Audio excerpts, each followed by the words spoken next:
Pozdravljeni. Pred začetkom dirke za veliko nagrado Združenih držav Amerike je prav, da si vzamemo trenutek ali dva in naredimo še zadnji brifing.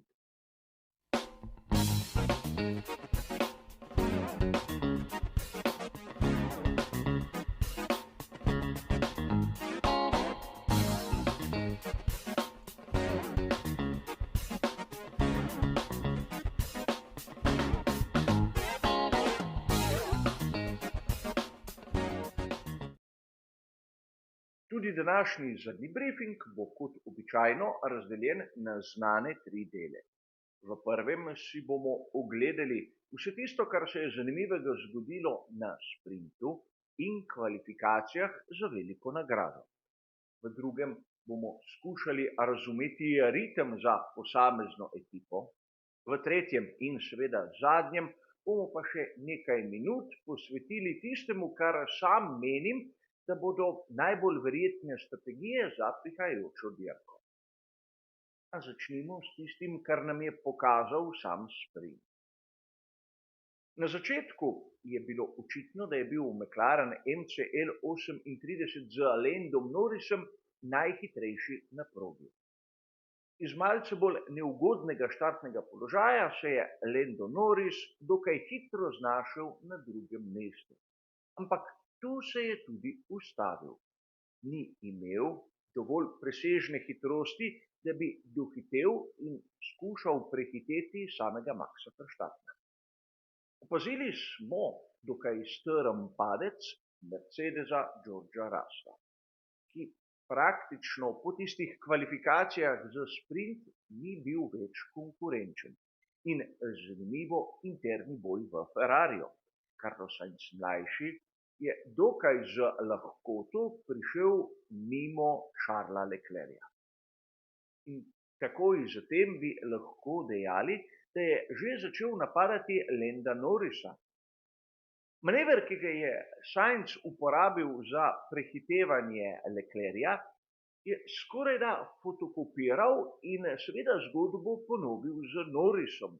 In treba je dodati, da vsaj po mojem videnju Lando Norris v drugi fazi sprinta je imel težave z pnevmatikami. Že tako ali drugače je uporabljal set, ki je imel približno 3 kroge daljšo življenjsko dobo od tistega, kar smo videli pri najbližjih konkurentih. Ampak tako je Lando Norris v bistvu izgubil drugo mesto, sprint končal kot tretji in dobesedno Max Verstappen je pridobil 2 točki. Mnogim se bo zdelo to praktično malenkost zanemarljivo, ampak videli smo v predhodnih prispevkih, da je pravzaprav izjemno tesno in da je vsaka točka pomembna. Pomembna je, še posebej, če zadevo gledamo v nekakšnem spektru celotnega prvenstva. Govorili smo že o tem, da Max Verstappen je svetovni prvak, če samo konča vse dirke za Landom Norrisom. No, tokrat mu je to uspelo pred njim. In kaj pa bi lahko dejali o kvalifikacijah? Lando Norris je dobil nek zagon, nek izbruh ponosa in prišel je na tisto najboljše štartno mesto. Ampak poleg njega je ponovno Max Verstappen, ki se mu ni treba boriti za zmago, njemu je dovolj, da dirko konča na drugem mestu. In seveda na to presenečenje Carlos Sainz mlajši. Tudi Sainz je dobil nekaj naleta po izjemno bojevitem sprintu in je tokrat na kvalifikacijah bil boljši od Charlesa Leclerca. Treba je poudariti, da Charles Leclerc je običajno na kvalifikacijah tisti, ki ima nekaj več. A videli bomo, kako se bodo zadeve obrnile na sami dirki. Treba je poudariti, da pri tovarniški ekipi Mercedes so imeli ogromne težave. Najprej z Lewisom Hamiltonom, ki je obstal v prvem delu kvalifikacij in pravzaprav bi tu lahko dejali, da so bile glavni vzrok za težave malce višje temperature. Mercedes dvojni V15 je že v predhodnih dirkah pokazal, da je izjemno senzibilen na takšne variacije, kar se tiče temperature okolja, ampak zanimivo je, da Park Fermé z dirko začne veljati prav z kvalifikacijami. Torej pri Mercedesu so imeli možnosti spremembe nastavitev. In tudi George Russell v tretjem delu kvalifikacij je hotel preveč, seveda končal je ob progi, ampak lahko bi dejali, da tisto njegovo 6. mesto na štartnem razporedu je praktično maksimum, ki ga je lahko Mercedes dosegel na tem progi. In seveda treba je dodati, da če sta oba bolida ekipe Haas na sprintu dosegla točke, sta tudi tu na kvalifikacijah za veliko nagrado opravila odlično nalogo. Pri drugih, kaj bi lahko dejali, nič posebnega in nič takega. In če po eni strani ima McLaren MCL 38 manjšo tehnično prednost pred Red Bullom z Maxom Verstappenom, da ne bo pomot, in seveda Ferrarijem, je treba povedati, da Maxu tu je zopet potrebno biti samo drugi, samo za Landom Norrisom. In seveda zadeva zna biti kočljiva. Če pogledamo ritem, je najprej treba poudariti, da je izjemno težko povedati karkoli konkretnega po samo enem prostem treningu. Ampak imamo določene rezultate. Če pogledamo to prvo preglednico, bomo videli, da je Ferrari spredaj z obema voznikoma, čeprav tisti Alonso na 3. mestu mene ne prepriča, posebej po širini njegove skupine časov. Treba je malce pogledati, kako so se odvili posamezni krogi v tako imenovanih long runnih, ki so bili sorazmerno kratki. In tu vidimo, da je res Ferrari v povprečju najhitrejši, ampak zaradi dejstva, da so napravili tako pri Carlosu Sainzu mlajšemu, kot pri Charlesu Leclercu en hiter krog izven tiste dane skupine, ki je popravil povprečje.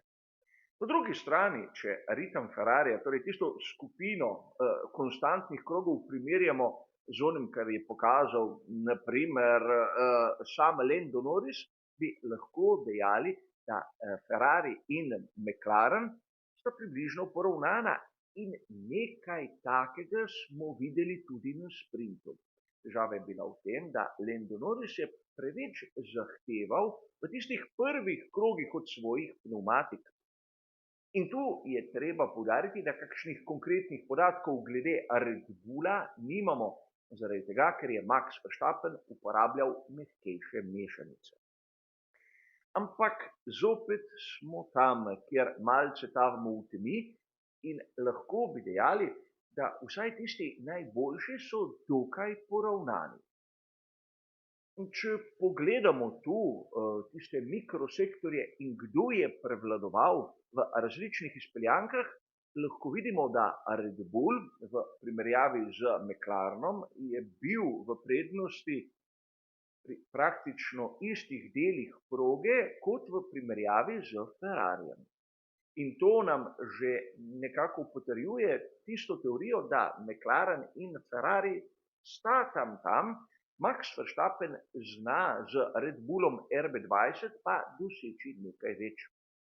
Kot sem že omenil, tu tovarniške ekipe Mercedes ne moremo šteti med glavne favorite, ker pravzaprav, glede na tisto, kar smo videli na samem sprintu in predvsem na kvalifikacijah, jih ne vidim v formi.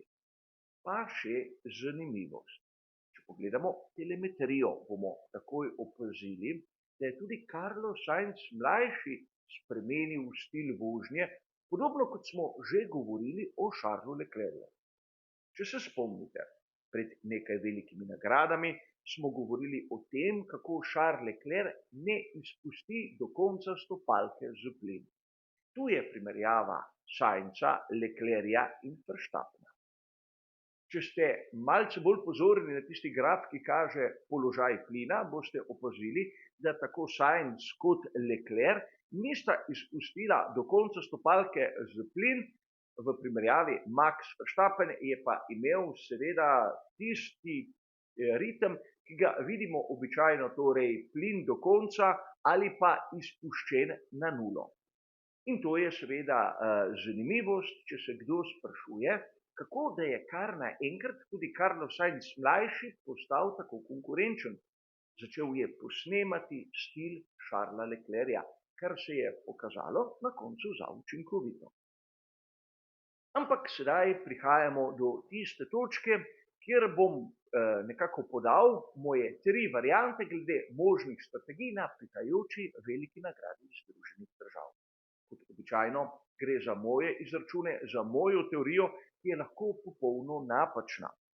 V tistem druženju v živo ob 8. zvečer bomo primerjali moje napovedi z napovedmi, ki jih bo izdal Pirelli v naslednjih urah, in seveda v samem komentarju bom to dvoje primerjal še s tistim, kar so ekipe vrstnici pokazale na progi. Ampak kot običajno 3 variante začenjamo s tisto najbolj očitno, najmanj razburljivo, ampak najbolj verjetno. In seveda strategija z 2 postankoma. Začeti z pneumatiko medium, odpeljati približno 17 krogov. Toliko smo videli na sprintu, da je bila povprečna življenjska doba te mešanice, preden so se začele pojavljati težave.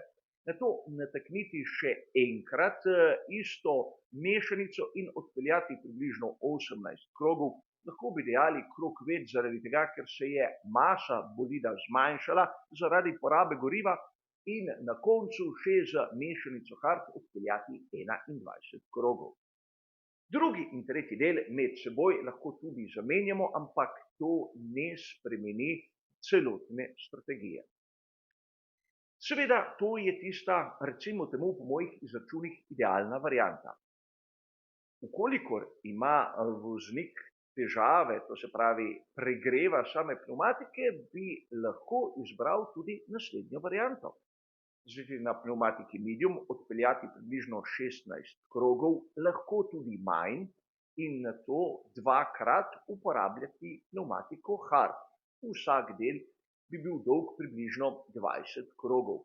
Ne gre toliko za dolžino stinta, kot za tisto temperaturo, ki bi jo dosegel na pneumatikah in si tako dobesedno olajšal življenje. Ampak tu je treba biti pozoren, kajti nimajo vsi na razpolago 2 setov pneumatik hard. Po mojih podatkih jih imajo na primer pri Red Bullu. Ampak obstaja še tista tretja varianta, ki je malce bolj drzna, ki pride v upoštev, ukolikor bolid nima večjih težav z samim pregrevanjem pneumatik, z samimi temperaturami. Začeti na pneumatiki medium, odpeljati 23 krogov in nato 33 na pneumatiki hard. Seveda, tu je veliko vprašanje glede degradacije skozi tako dolge stinte, tako dolge dele dirke, ampak v teoriji, vsaj moji izračuni kažejo, tako je možno. Prišli smo do konca tudi do tokratnega zadnjega briefinga. Seveda, danes v nedeljo, uro pred začetkom same velike nagrade, se dobimo v živo, kjer bomo lahko tudi pokomentirali vse zadnje novice in seveda še marsikaj drugega. Torej, vabljeni, ukolikor vas zanima, zaenkrat pa hvala za vašo pozornost in nasvidenje.